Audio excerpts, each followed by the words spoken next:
Selamat datang di channel Pemuja Malam. Jangan lupa like, share, and subscribe ya. Terima kasih.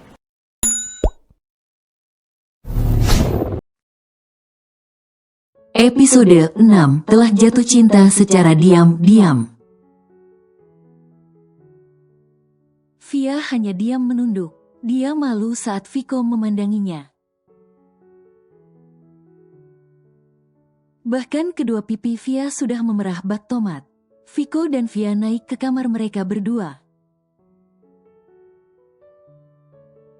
Viko segera masuk ke dalam kamar mandi. Dan Via sedang memainkan HP-nya. Segeralah mandi. Aku akan ajak kamu belanja kebutuhan camping untuk minggu depan. Kata Viko keluar dari kamar mandi. Kemana mas? Acaranya masih lama. Dan kita bisa membelinya besok. Apa mas nggak capek setelah pulang dari kampus? Tanya Via. Tidak, besok pasti sangat sibuk untuk persiapan acaranya. Mas hanya bisa mengantarmu hari ini, kata Viko. Baik mas, sebentar ya, aku akan siap-siap, kata Via. Baiklah, aku akan menunggumu di bawah, kata Viko. Via hanya mengangguk segera masuk ke kamar mandi, dan bersiap-siap untuk pergi berbelanja. Setelah menunggu Via cukup lama, akhirnya mereka berdua pergi untuk belanja kebutuhan camping. Sesampainya di sebuah mall, Via dan Viko langsung belanja makanan ringan yang akan dibawa. Di lain sisi seseorang menghampiri keberadaan Via dan Viko. Sayang, aku sangat kangen kamu, kata seseorang tersebut. Ya, orang tersebut adalah Ratna, mantan Viko sebelum Viko menikah dengan Via. Viko hanya diam dan malas meladeni sikap manja Ratna. Viko melepaskan tangan Ratna yang menggandengnya. Lalu Viko menarik tangan Via pergi menjauh dari Ratna. Awas aja kamu. Aku akan buat kamu tersiksa jala. Kecil. Batin Ratna menatap Via sinis. Viko masih menarik tangan Via keluar dari mall dan mengajaknya pulang. Via merasakan sakit di pergelangan tangannya. Karena Viko menggandeng tangan Via cukup kencang. Mas, lepasin tangannya, sakit. Lirih Via pelan. Sontak Viko sadar. Jika Viko telah menggandeng Via cukup erat dan telah menyakiti Via. Maafkan mas, mas masih marah atas perlakuan Ratna terhadapmu.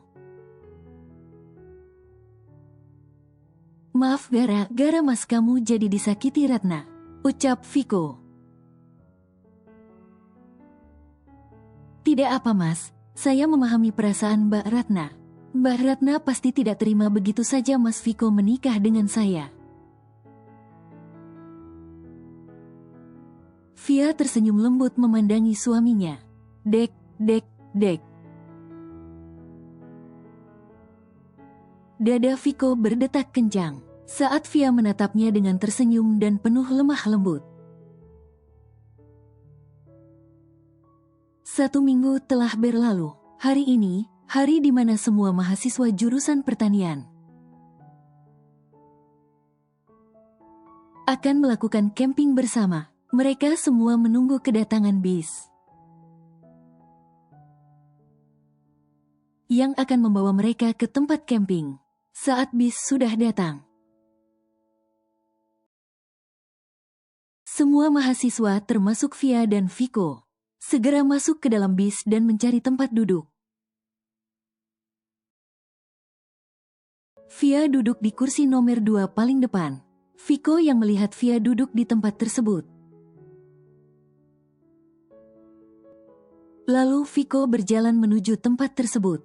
Namun saat Viko mau duduk di samping Via, Dito datang dan, "Pak, ini tempat saya. Saya sudah janjian sama Via untuk duduk bersandingan," kata Dito. Viko yang tengah kesal tak menjawab perkataan Dito, dan langsung pergi ke kursi yang berada di belakang Via. Bersama dosen wanita yaitu Bu Siska, sudah diketahui banyak siswa dan dosen lain. Jika Bu Siska telah mendambakan Viko, tapi sikap Viko terhadap Bu Siska terlalu dingin. Hingga Bu Siska tak berani mendekati Viko. Kenapa laki-laki itu duduk di samping Via? Dan Via juga diam saja saat laki-laki itu duduk di sampingnya. Kenapa dia tidak lebih memilih saya yang suami sahnya?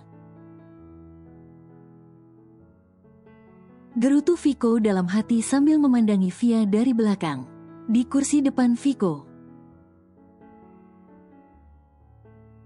Via dan Dito bercerita dan sesekali tertawa dan tersenyum. Viko sangat ingin marah. Lantaran Via jarang sekali tertawa di hadapannya. Kenapa harus laki-laki itu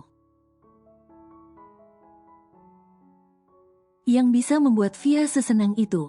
Batin Viko lagi. Tanpa terasa perjalanan begitu cepat hingga sampai di tempat camping. Via yang tengah tertidur dibangunkan oleh Dito. Sedangkan Viko yang melihat keduanya pun mengabaikan dan langsung turun dari bus. "Baiklah anak-anak, sekarang kalian bawa barang kalian masing-masing." Dan langsung saja menuju ke tempat yang telah diarahkan Bu Siska. Kata Viko dari arah luar bus. Semua mahasiswa dan mahasiswi termasuk Via pun berjalan. Dan segera menuju ke tempat camping.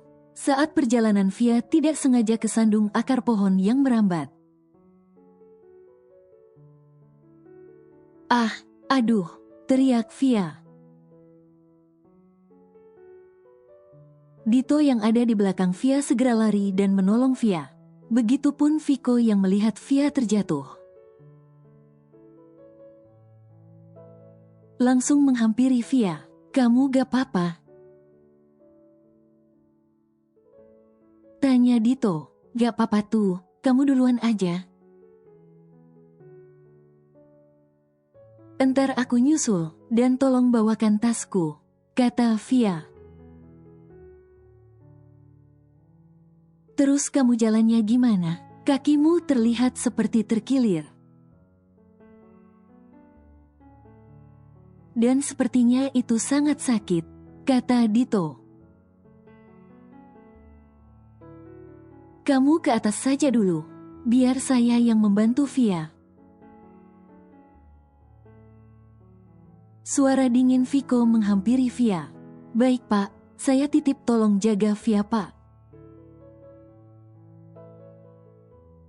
kata Dito. "Tidak kamu suruh pun saya akan jaga istri saya sendiri,"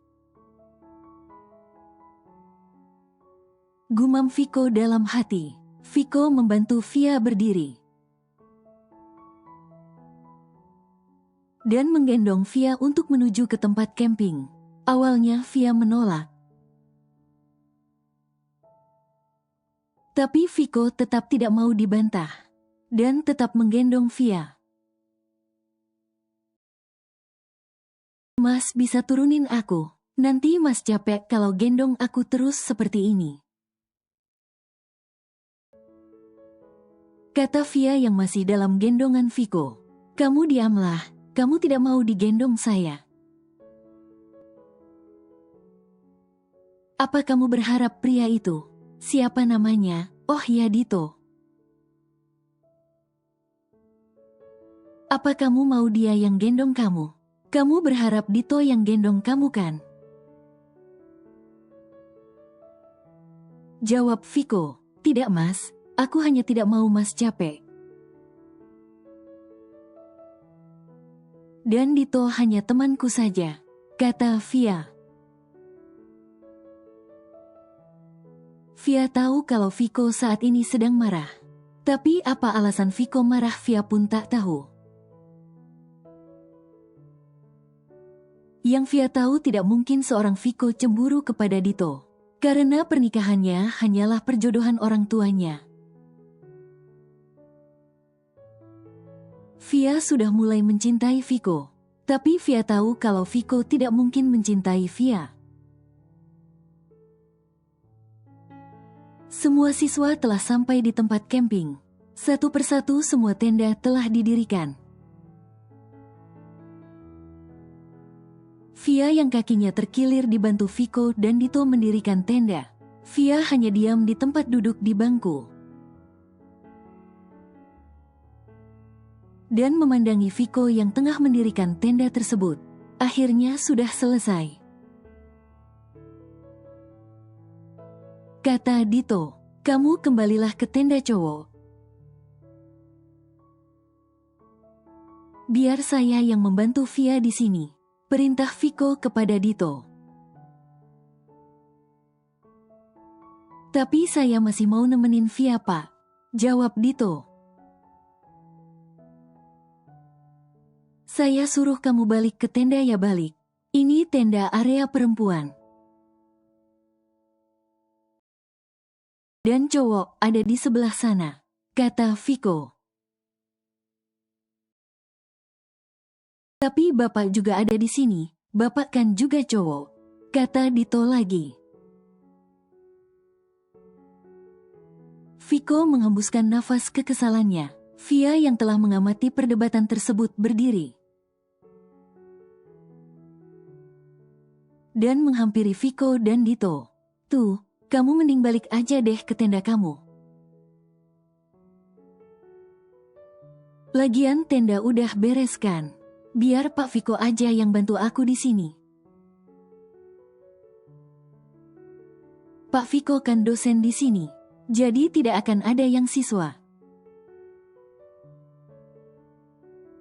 yang berani membicarakan sembarangan tentangku. Kalau kamu yang di sini, bisa mahasiswi yang lain ngira yang tidak, kata Via ke Dito. Baiklah, jaga diri baik-baik Vi. Kalau ada apa-apa langsung hubungi aku, oke? Ucap Dito. Ya baiklah. Kata Via. Viko yang mendengar Via lebih memilih dirinya. Sangat senang dan membanggakan dirinya. Viko juga bingung. Kenapa dirinya sesenang itu saat Via memilih dirinya membantu Via? Sekarang hanya ada Via dan Viko, lantaran mahasiswa lainnya sedang mempersiapkan makan malam dan api unggun. Makasih mas. Ucap Via. Via senang mendapatkan perhatian dari Viko. Waktu telah berputar cepat. Kini jam menunjukkan jam 9 malam. Semua murid segera menuju tempat api unggun. Beda halnya dengan Via. Via hanya bisa berdiam diri karena kakinya terkilir. Saat acara telah berjalan, dan Via hanya sendirian di tenda. Tiba-tiba Via merasakan ingin buang air kecil. Tapi Via tidak tahu di mana dia harus pergi. Lantaran tadi dia digendong Viko dan langsung menuju ke tenda. Via memberi kabar lewat WA kepada Viko. Tapi Viko tak membalas pesan Via. HP Viko dalam mode senyap. Hingga dia tak tahu jika Via mengabarinya lewat WA. Saat malam menunjukkan jam 1. Semua acara api unggun telah selesai. Semua siswa kembali ke tenda masing-masing. Bu Siska sedang mengabsen semua siswi. Dan Viko mengabsen semua siswa yang ada di tenda. Pak gawat pak, siswi yang berada di tenda 09 hilang. Dan tak tahu kemana, kata Bu Siska menghampiri Viko. Viko yang mendengar tersebut lari dan meninggalkan Bu Siska. Lantaran Viko tahu jika tenda tersebut adalah tenda Via, Viko segera mencari ke semua tenda siswi lainnya. Tapi tak ditemukan juga keberadaan Via. Viko mencoba menghubungi Via. Dan saat Viko membuka pesan WA, ada pesan dari Via yang dikirim Via beberapa jam yang lalu. Mas, Via ingin sekali ke kamar mandi untuk membuang air kecil. Bisakah Mas Viko kesini dan mengantar Via ke sana? Mas, ya sudahlah, kalau Mas tidak bisa, Via akan ke kamar mandi sendiri. Itulah pesan Via yang ditujukan kepada Viko. Viko merasa sesak dan sakit. Saat mengetahui istri kecilnya tersebut hilang entah kemana, dalam keadaan kaki Via yang terkilir, Viko segera membagi beberapa bagian siswa laki-laki untuk membantu mencari Via. Viko mencari dan menyusuri ke dalam hutan. Semua siswa juga membantu Viko mencari Via. Viko yang tengah kebingungan mencari Via merasa menyesal. Dia menyesal kenapa tadi dia tidak membuka pesan WA dari Via. Kenapa tadi dia tidak menemaninya? Padahal dia sudah berjanji kepada papinya bakal menjaga Via dengan baik. Di lain halnya, Via yang telah selesai dari kamar mandi segera kembali ke tenda. Tapi di tengah-tengah jalan Via lupa. Dan bingung harus memilih jalan yang bercabang yang berada di depannya. Via mencoba berjalan ke arah kiri dan mengikuti arah jalan. Tapi ternyata Via tersesat saat Via kembali ke arah jalan. Via malah tambah tersesat dan semakin masuk ke dalam hutan. Via bingung dan ketakutan. Dia menyesal tidak menunggu Viko membalas WA dan meminta bantuan Viko. Via merasa lapar. Karena tadi siang dia tak makan sama sekali. Dia hanya sarapan sebelum keberangkatannya ke tempat camping. Via, Via, Vi, teriak semua siswa yang telah mencari Via. Tanpa terasa sudah 3 jam mereka semua mencari Via. Tapi tak ada kabar baik dari Via. Viko menyuruh semua siswa laki-laki kembali ke tenda untuk istirahat. Pasalnya jam sudah mulai menunjukkan jam 4. Siswa yang lain kembali ke tenda masing-masing termasuk Dito. Sebenarnya Dito sangat khawatir tentang keadaan Via.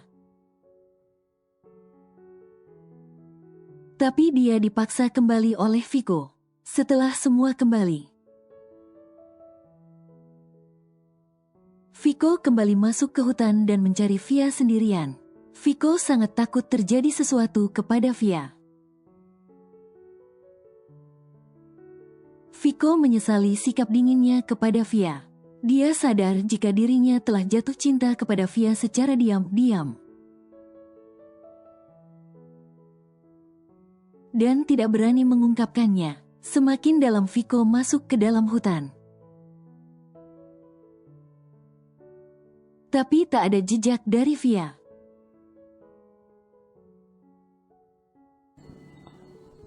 Bersambung.